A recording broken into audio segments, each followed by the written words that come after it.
그래도 이제 엘리 가정 이야기 그리고 사무엘 가정 이야기를 했는데 결론적으로 다윗과 바세바 얘기는 좀 하는 게 좋을 것 같기도 하네요. 왜냐하면 이게 아주 우리 신앙생활에 중요하기 때문에 그래요. 창세기 우리가 15장 8절에 보면 하나님께서는 아직 자손이 없는 아브라함에게 애굽 강가에서 큰 강 유프라테스까지의 땅을 내 자손에게 주겠다고 약속을 하시잖아요. 근데 이 약속은 모세를 통해서도 여호수아를 통해서도 주어졌어요. 이 약속이 성취된 때는 다윗 왕 때가 아니라 솔로몬 왕 때잖아요. 역대하 9장 26절을 보면. 그런데 이스라엘은 다윗과 솔로몬 시대 이후로 하나님께서 그들에게 약속하신 땅을 온전히 누려본 적이 없습니다. 나중에는 있던 땅마저 빼앗기고 말아버리죠. 이스라엘 통일왕국 제3대 솔로몬 왕은 하나님의 약속을 이루었을 뿐만 아니라 아버지 다윗도 짓지 못한 하나님의 성전을 지었어요. 그의 지혜와 부로 인해서 이스라엘은 온 세계에 널리 알려졌죠. 열왕기상 10장 읽어보면요. 근데 이 솔로몬이라고 하는 이름의 뜻은 평강의 사람, 샬롬이라고 하는 뜻입니다. 이 다윗이 자기 시대처럼 피 흘리는 처절한 전쟁이 사라지고 하나님의 은혜로 평화의 시대가 오기를 바라는 마음에서 지은 이름이라고 그래요. 그래서 하나님께서는 어쨌든 나단 선지자를 통해서 솔로몬을 여디디아로 불렀는데 이것은 여호와의 사랑하심을 입은 자라고 하는 뜻입니다. 이것은 하나님께서 다윗의 회개를 받으시고 그를 다시 용서하셨다는 증거예요.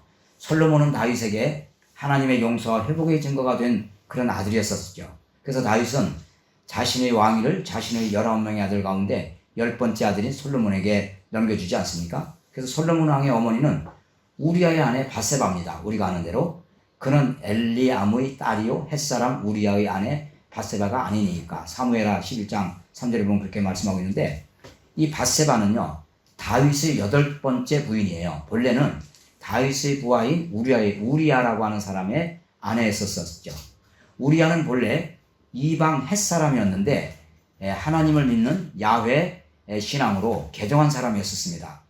우리아가 전쟁에 나갔을 때 다윗은 저녁 때 왕궁 옥상을 거닐다가 목욕하는 여인을 보고 정욕이 동하여서 불러서 취하였는데 그 여인이 바로 우리아의 아내 바세바였었습니다. 근데 이렇게 하나님 보시기에 합당하지 않은 7계명이 범해지던 그날이 있은 후에 바세바가 임신한 사실을 안 다윗은 그 사실을 은폐하기 위해서 다윗은 우리아를 최전방에 보내서 죽게 하라는 편지를 요압에게 보내죠.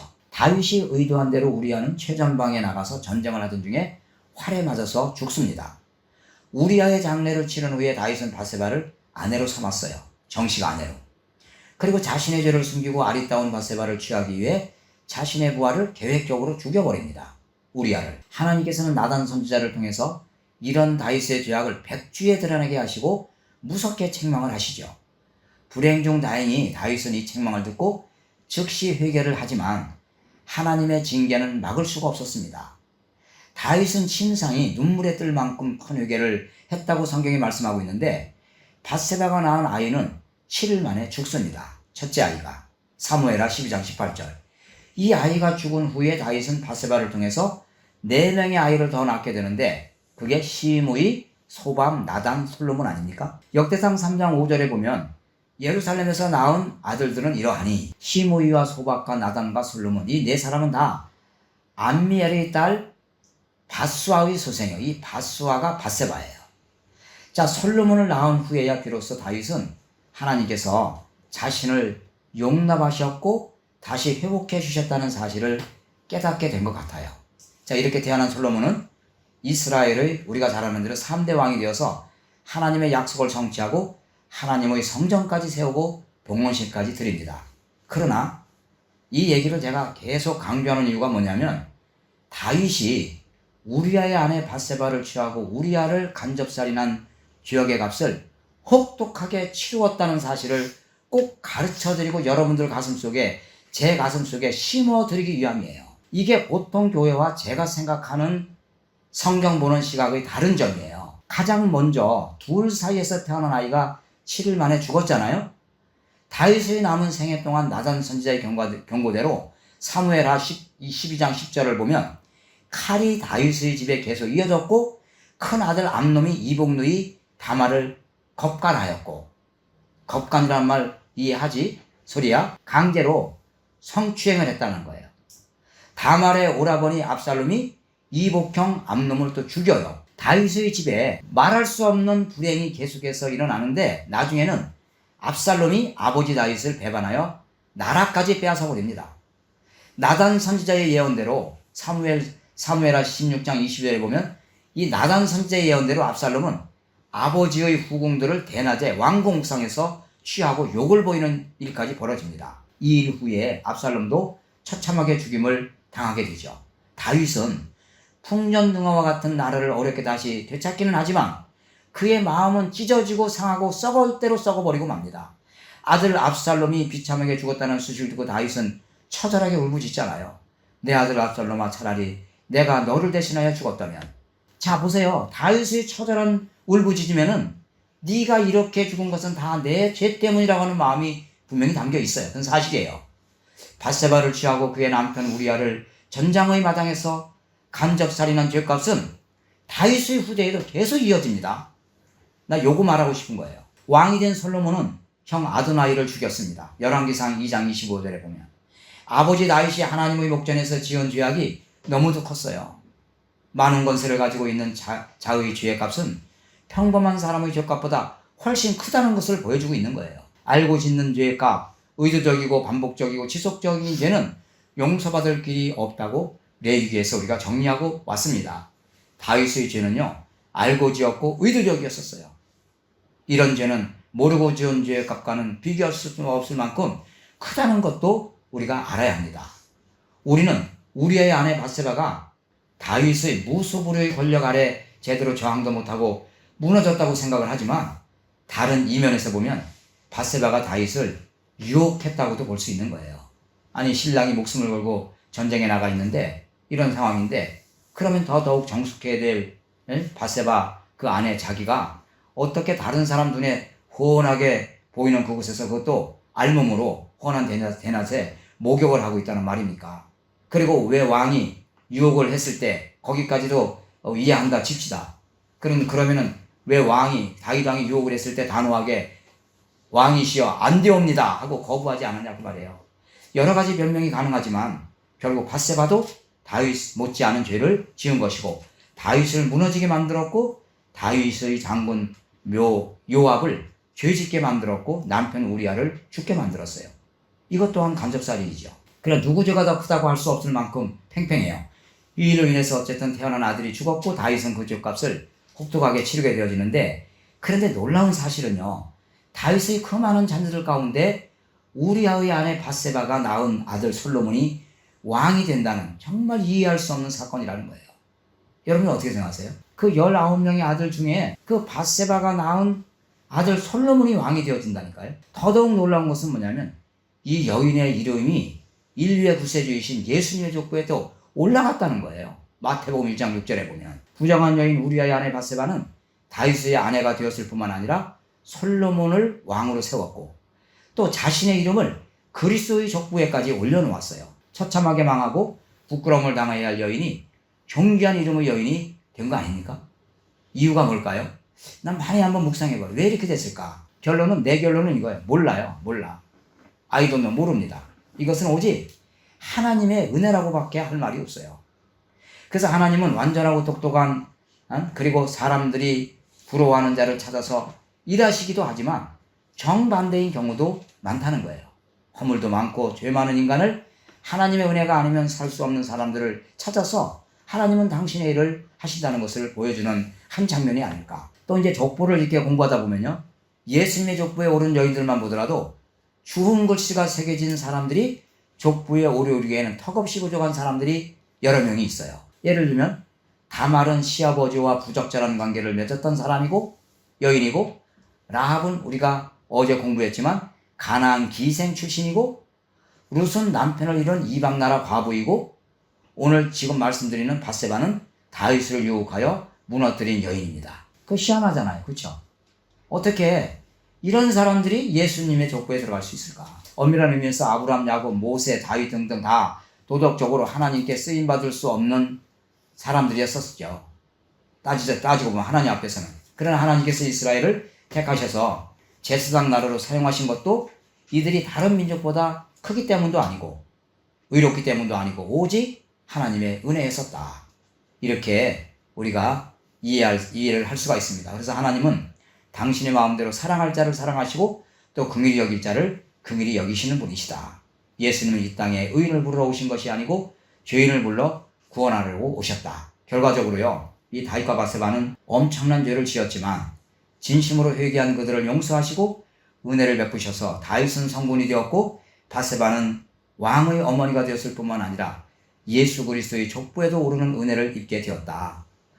우리 역시 더 큰 죄인이지만 그럼에도 불구하고 오늘 우리가 하나님의 자녀가 된 것은 전적으로 하나님의 은혜입니다. 이런 은혜를 입고 하나님의 자녀가 된 우리가 누구를 정죄하고 비난할 수 없습니다. 무엇을 우리가 자랑할 수 또한 있겠습니까? 정죄도 비난도 자랑도 우리는 해서는 안 되고 할 수도 없는 거죠. 오직 우리가 할 일은 이 놀라운 하나님의 은혜를 잊지 않고 일평생 은혜를 의지하고 살아갈 뿐이죠. 그런데요, 내가 이 대목에서 말씀드리고 싶은 이야기가 뭐냐면 결론은 이것이 결론이지만 그러나 이 다윗의 범죄를 우리가 좀 심도 있게 이해하고 우리 삶에 적용할 것이 있다는 거예요. 우리가 죄를 짓고 난 다음에 회개하면 하나님이 용서하신다. 그거는 만고불면의 진리예요. 그러나 그 죄값은 하나님의 자녀, 특히 어떤 위치가 하나님 앞에서 더더욱 거룩하고 깨끗하게 살아야 할 사람이면 더 큰 징계의 채찍이 있다는 것을 말씀드리고 싶은 거예요. 그 죄값을 치루어야 돼요. 그냥 넘어가지 않는다는 거예요. 그렇게 싸구리로 죄 용서함이 끝나지 않는다는 것을 말씀드리려고 하는 거예요. 그래서 우리가 이런 것을 생각하면 정말 성경 말씀은 두렵고도 또 두려운 책입니다. 그냥 설렁설렁 요절 몇 개 외워가지고 신앙생활 할 수 있는 그런 책이 결코 아닙니다.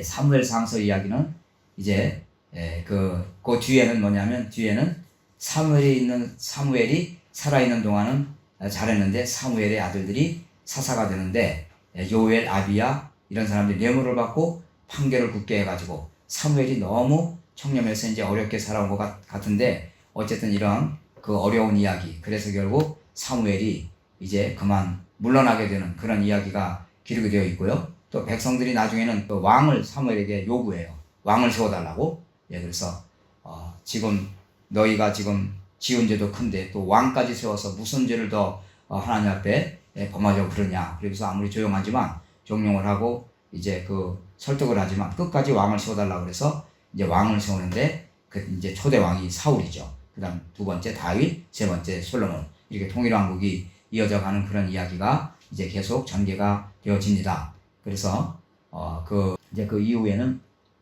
그 제사 지내는 문제 뭐 이런 것도 중요한 이야기 또 할 게 있고요. 그 다윗의 어떤 일생에 대해서 우리가 조금 좀 살펴볼 것들이 있는데 다윗의 일생을 보면요, 다윗이 베들레헴에서 태어나서 양치기와 수금을 탈 때가 가장 행복했었어요. 골리앗 때려 죽이고 나서부터 어려워집니다.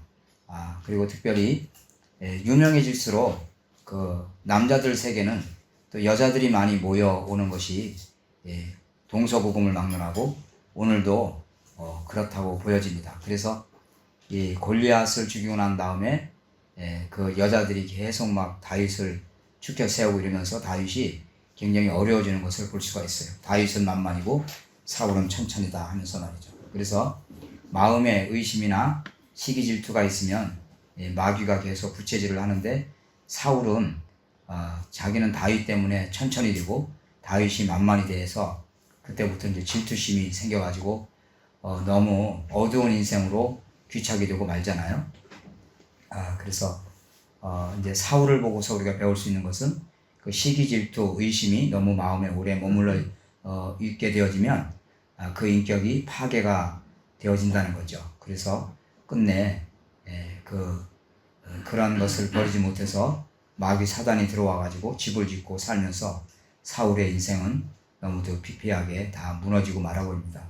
그리고 어쨌든 이 다윗도 베들레헴에서 태어나 가지고 양치고 그 다음에 하나님을 수금을 타면서 찬송하고 할 때가 가장 행복했었던 시기였었다. 이런 것을 우리가 성경을 통해서 볼 수가 있지 않습니까? 그래서 우리가 너무 막 성공지향적으로 가는 인생에 대해서 어떤 것들을 깊이 좀 생각해 볼 수 있는 대목이 이 사무엘 상서를 통해서 우리가 깊이 좀 발견할 수 있는 인생의 진리가 엄청나게 많이 숨겨져 있다. 그리고 아직도 다 퍼올리지 못한 진리의 단락들이 수없이 많이 놓여 있어요. 그래서 그러나 어쨌든 소중한 것들은 제가 다 할 때마다 이렇게 정리해드리고 지나가는데, 이제 사무엘 하서를 한번 펼쳐보세요. 사무엘 하서는요, 다윗의 집과 이스보셋의 세력 다툼 이야기로 시작이 되어집니다. 그리고 아브넬과 이스보셋의 죽음, 다윗의 통일왕국,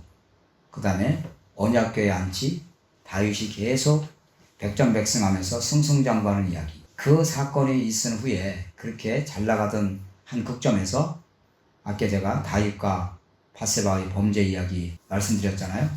그런 끔찍한 또 사건이 일어나게 되어집니다. 그래서 다윗의 범죄와 하나님의 징계, 그것으로 인해서 하나님께서 그 압살롬을 통해서, 그 아들 압살롬을 통해서 반역을 일으키게 되어지는, 참 어떻게 보면 비극 중에 비극이잖아요. 그렇죠?